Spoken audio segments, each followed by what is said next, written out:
didn't want to go. So I'm like, well, I look like going to the club. Oh no. All right. Okay, bye. First things first, I appreciate everybody for coming through. You know, it means a lot. Thank you. Especially coming from, Liberty City, you know what I'm saying? I'm doing this not just for, not just for y'all, just for Liberty City, you feel me? Because this means a lot, you feel me? So I'm a little nervous because, I ain't with the questions, Go ahead. Oh, and it's moderated by Siri, so. Yeah, so my name is Siri. I helped edit the book. We worked together with the interview. So I'm just going to be asking the two of them about their experience developing the book. So before we even get to the book, let's start with the wall. Whose idea was that? Both our ideas, really. Like, it can't, like, when I came through, my mama, my grandma, she told me that. Drake, brother. I got you. I got to think, you know what I'm saying, before I talk, you heard? But, my grandma told me that he had a barbershop, so. You cut the clippers on first, man. Alright, he's nervous, that's what it is. No, you nervous. Yeah. You over here shaking like a scribble. All right, Aaron. Great me, brother. How you do this? Oh, Lord, he done been in the barbershop all year. He don't know how to damn. Get it right, Aaron. You feel me? Q&A starting. And with this guy, the other barber in the barbershop. Yo, give it up. Give it up. Shout out to all the barbers. The Kev just choked the shit out of me. I opened my strap. I say, because it came. All right. That's dope. So, my grandma told me he had a barbershop and shit. And, Yeah, shit. and I was like, okay, because I've been trying to, like, figure out different barbers to, do a project, you know what I'm saying? Because I feel like the barbershop is not really glorified in the black community. So my grandma told me that he had a barbershop, so I came through. And I wanted just to take a picture because I was going to Miami-Dade. And I was just like, man, I had a photography project. So I was like, let me come through, show some love, and, just take a picture of him. And then him, knowing his character, he was like, hey, boy, you do photography? Oh, hell yeah, you know what I'm saying? Doing this, you should just put some pictures on the wall and shit, come through, both. So I was like, at first I was like, I ain't see the vision yet, you feel me? So I was just like, you know what? That should be like on point, you feel me? So, over time, he just started with the walls, and I came up with like, we should do a book. And then obviously he was there, I interviewed him. If you see the book, I interviewed him and talked about the project and, not even just the project, it's most like his life. I wanted to showcase his life because I know he's been through a lot of trials and tribulations, coming from Liberty City. We, shit like this ain't normal. It's either you sell dope or go to jail, you feel me? So I kind of like want to document the positivity in the black community compared to the, the negativity. You know what I'm saying? Liberty City is known for XYZ, and then, wanting to showcase him, particularly him and shit. Why y'all laughing? You're laughing at me. But yeah, that's pretty much what it is. Okay, so Slides, when you were like, do these photos, were there a particular vision of how you wanted the photos to be, like of the neighborhood, of the city? Did you give it any kind of direction to go out there? I mean, I want to captivate, like, you know what I'm saying, our neighborhood, our community, and the environment, and just the ordinary people of life, you know what I'm saying, that surround us and what we see, and, just the good people that we know, and it's history. It's like seizing the moment. When you putting something on the wall, it seize the moment. This years of history right here, what y'all looking at. Yeah. You know what I'm saying? So this was time. This was time that we took out to go to these different places and different spots, you know what I'm saying, to take pictures to get, you know what I'm saying, this ain't something that's just random. You know what I'm saying? These pictures that y'all see, we actually went to the neighborhood. We actually went to the store. These tell stories of where I'm from and, you know what I'm saying, where I be and who I be around and the people that I have love for, you know what I'm saying, and kids and adults and everything, you know what I'm saying? So this is like, it's a monumental wall right now. And the walls, it's kind of like, if you see certain pictures, you see some parts of Liberty City, you feel me? Like, some of the pictures not in the book, but the reason I did this is because a lot of people from Liberty City come through the shop. And when they see these pictures, some of these pictures, like some of these places not even there no more. So when they come in, they just gonna be like, oh shit, I remember that time when I went through woo. So the moment seized. Like, I'm from Liberty City. I went to Liberty City Elementary, Charles, Drew, Alapata, Northwestern. Then I went to Northern. You know what I'm saying? But you know, this is my roots. So you know, man, it was fun. It was a learning lesson because he got to learn me and I got to learn him in the moment. You know what I'm saying? And this is what we achieved. You know what I'm saying? You people right here watching us and seeing what we put together. Do you remember the first photo that went up? What was it? I don't know. Shit. Hey, you been so many of them. Shit, I don't remember. The first photos that went up was we did the customers. You remember? We did all the haircuts. We did. Yeah. At first I ain't like it, but then he was like, you know, he got vision. I ain't gonna lie. He got vision. Sometimes I gotta like hear him out and observe it and then think about it. I'm like, damn, he is right. That's right. Listen to the elders. He the OG. So, the OG. You feel me? So. Okay, so like you mentioned, the book features an interview. So Aaron, at what point did you know that you wanted to include that, and what value do you think it adds to the project? Because I feel like this generation don't like to read. You know what I'm saying? And I always wanted to, like, I feel like by reading and so many people mess with me and like me and stuff like that, I feel like they wouldn't mind just reading. You know what I'm saying? So that's why I include that, because this generation don't like to read. You know what I'm saying? So I wanted to include that. Okay. So, Slice, when people read that interview, what impression of you do you want them to come away with? Well, the impression that they're gonna get is, you know, raw, authentic. It's me. Ain't no cut. You're gonna get a slice of life. You're gonna get a slice of love. You're gonna get a slice of everything. You know what I'm saying? That's what I mean in these I did the streets. interview, and Aaron and I sort of had a back and forth about how authentic we wanted to keep it. And like my whole thing is like black language is language, right? So we don't have to edit it to be exactly correct or anything like that. So like what it is what it is, and it's perfectly fine. So that means that broken language, that patois, that I'm fixing to go down the street, I'm finna, all that's in the book. Vernacular. Yeah. That's what I like. So a lot of the interview is about how Miami shaped you into the man and the men you are today.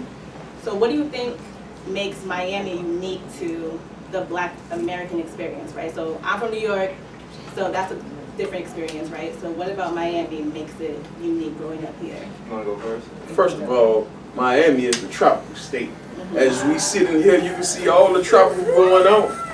You know what I'm saying? We got all different kinds of race, colors, skin, bodies, everything. You feel me? So you know, it's just, hey man, I done been a lot of places in my life. You know what I'm saying? And nothing is like the crib. G-Code. Now I speak the crib. I'm talking about Dade County 305 right here. You know, we got mangoes. You know what I'm saying? You feel me? We used to have oranges. The canker took that away. You know what I'm saying? You know, but yeah, man, you can't get that. I mean, you can get it places, but man, this is a diverse state. Man, this is just a bunch of damn. Oh man, everything. You know, sunshine. Well, you know, like he said, like it ain't nothing about being from 305 to crib. You feel me? And I feel like a lot of people's taking our sauce. You feel me? Like when I see a lot of people from other cities talking about the crib. The crib, like, bro, you ain't been saying that for years. You was the only one that's saying that. So I feel like we got so much sauce that we influence a lot of people. So, you know, being from the real Miami, it's just, I have more fun in the real Miami than South Beach.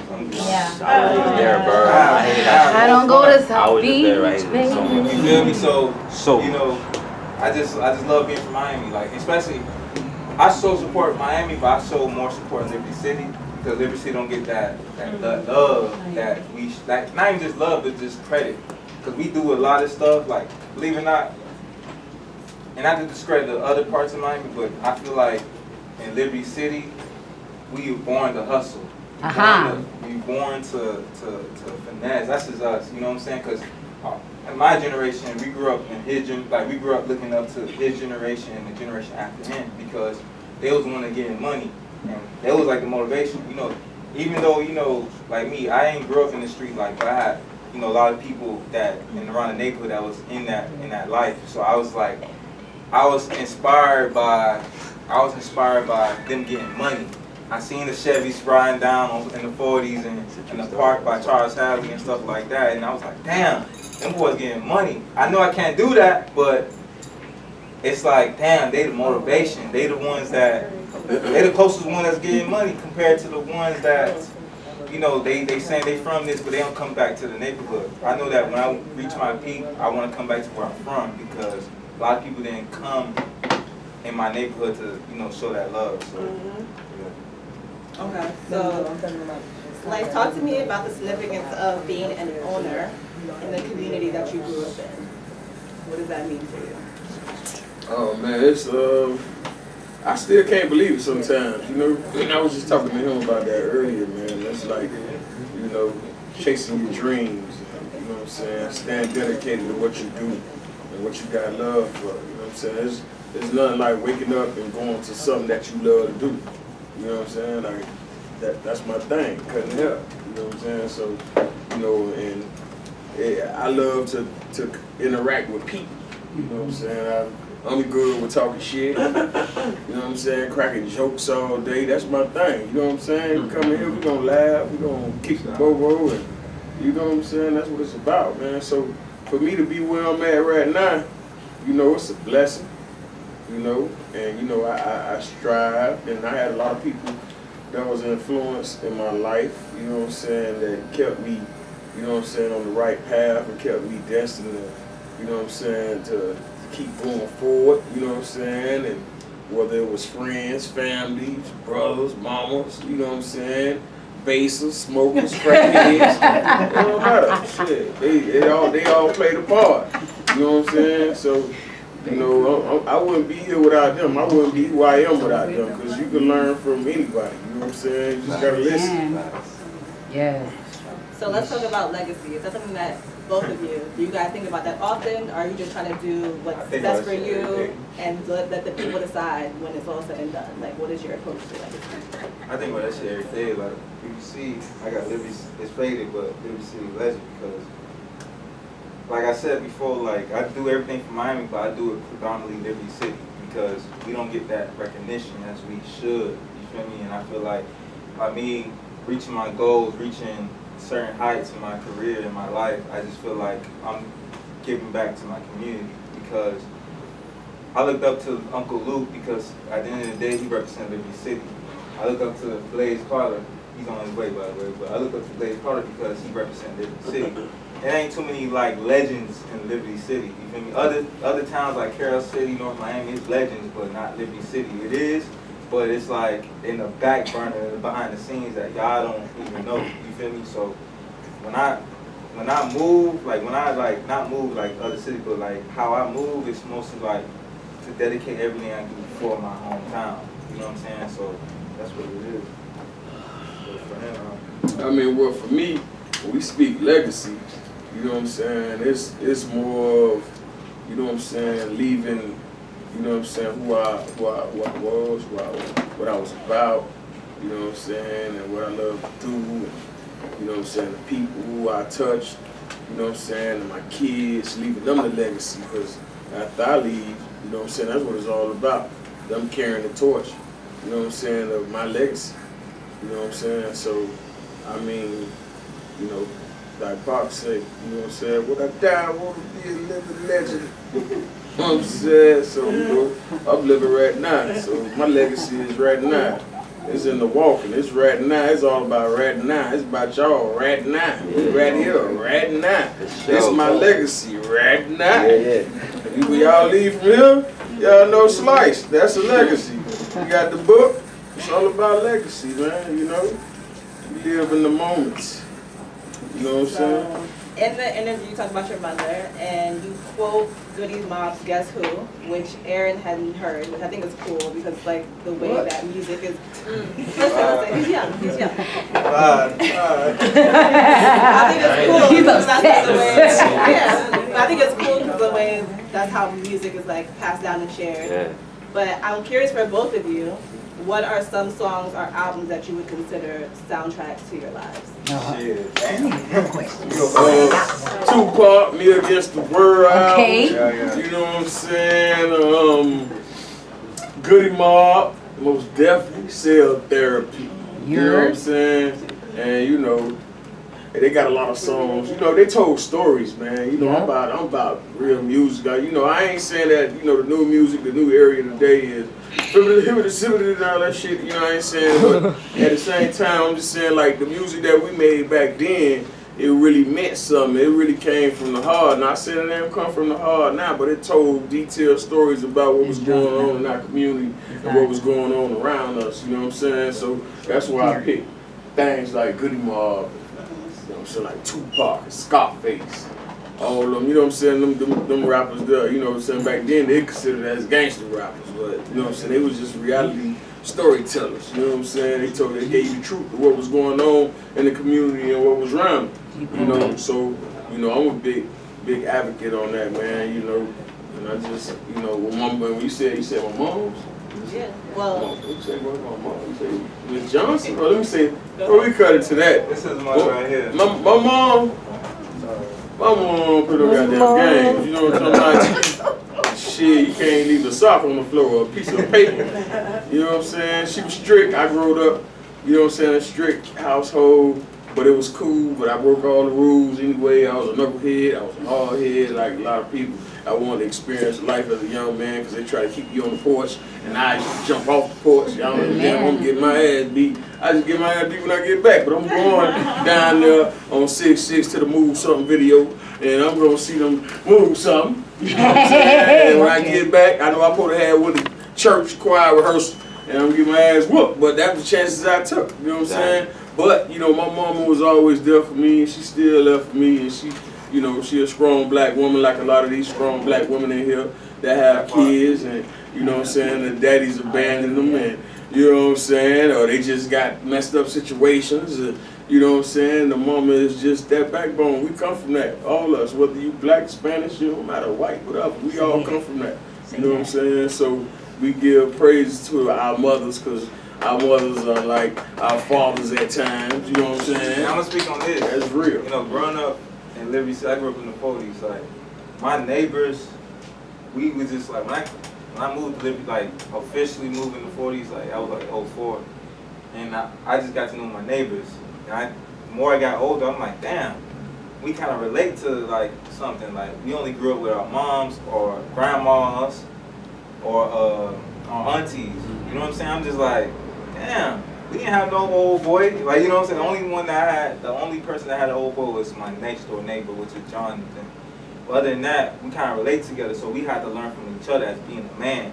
You know, we probably made certain wrong decisions, but we had each other, and that's the only thing. You know, we ain't grew up with an old boy. Like, it is what it is. If I have an old boy, it's like, it is what it is. And also, like, it'd be certain situations that, you know, mama can't pay the bill, so that's like, you just look back, it's like, damn, like, I can't even help my old girl, like, you feel me? So, Right, but like, you gotta give a shout out to the uncles and the cousins and the crackheads, and, you know what I'm saying? Like, they played a part in our life, you know what I'm saying? They don't act like they ain't have no sense, because they still directed us when they seen us doing wrong to us, shorty. Well, don't take your ass down there, you know them goddamn motherfucker, you feel what I'm saying? So, you know, it took a community back then. It was a village that raised a child. So, you know, when you cut from that era back then, that's why we raised there. That's why we say, you know, they don't make that cloth no more. You know what I'm saying? Because a lot of these kids now just don't have that guidance. and it takes You know what I'm saying? They don't want that goddamn guidance at the same time. They just out here. And it takes us to do what we do to it. Like, this shit ain't just for y'all, it's for the jits, because it's like, it's showing them a way. Bro, you ain't gotta tote no gun. You ain't gotta sell no dope. You could do this and document your community to, you know what I'm saying, better yourself. You ain't gotta do all that. You ain't gotta be, that's another statistic. And and I was one of them kids that I looked up to, like, again, I looked up to all the people in my community, but it's like, damn, I don't wanna do that. That's typical. Like, everybody's doing that. I wanna do something different. So that's why I did what I did, and that's why I'm here to this day. And, you know, I kinda like, every time I'm just, you know, I'm just sitting down. I'm just like, damn. Like somebody had to tell him, like, bro, you doing something. Like I just feel like I ain't doing enough. I'm never satisfied. You feel me? So yeah. Well, I'm done with questions, so we can open up to the floor. Nah, I just want to give him a hand of applause, yes, for this energy.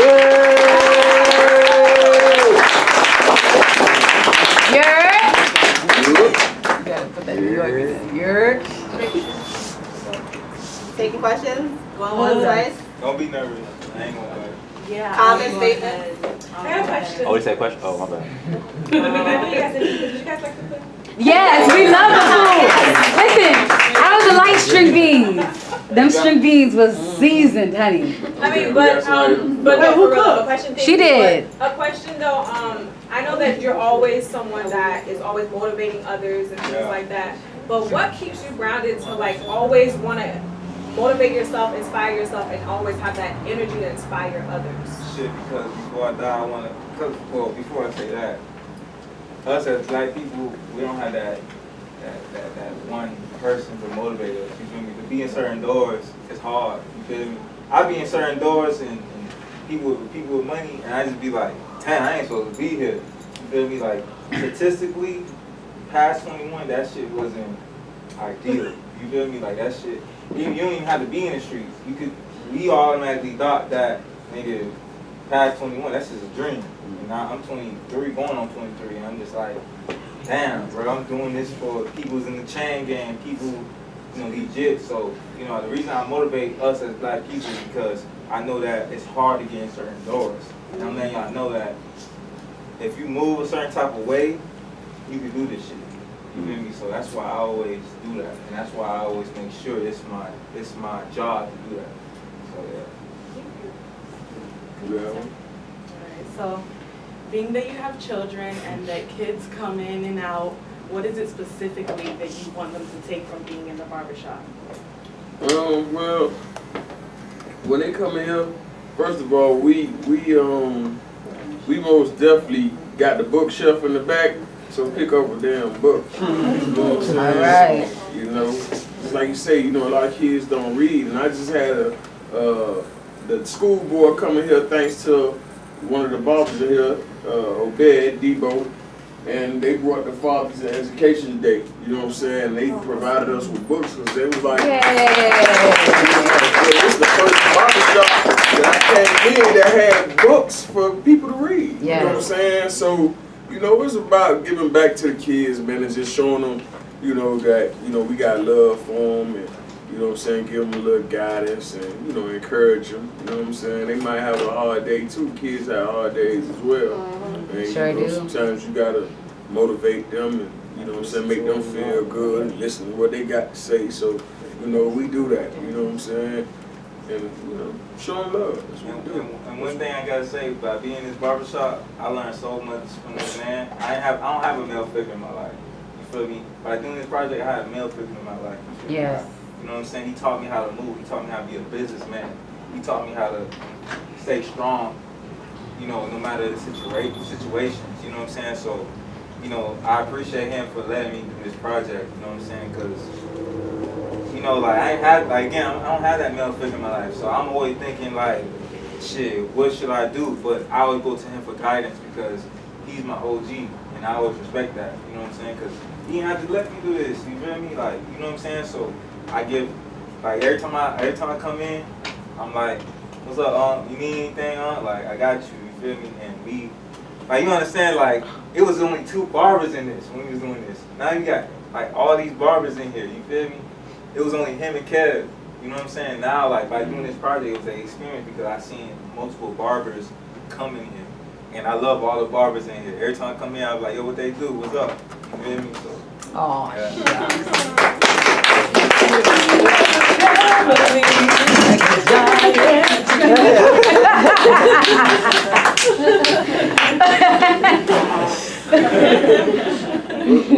I got a question. So as being his uncle, right, you got your own business. How does it feel to have a nephew that's trying to do the same thing, that's trying to get his own business, all shit, his own stuff, Well, I mean, what guidance and game Have you given him, how does it feel to be like, yo, he didn't have a father figure, Right. he grew up in this neighborhood, he Right. didn't take that route to be a dope boy, Right.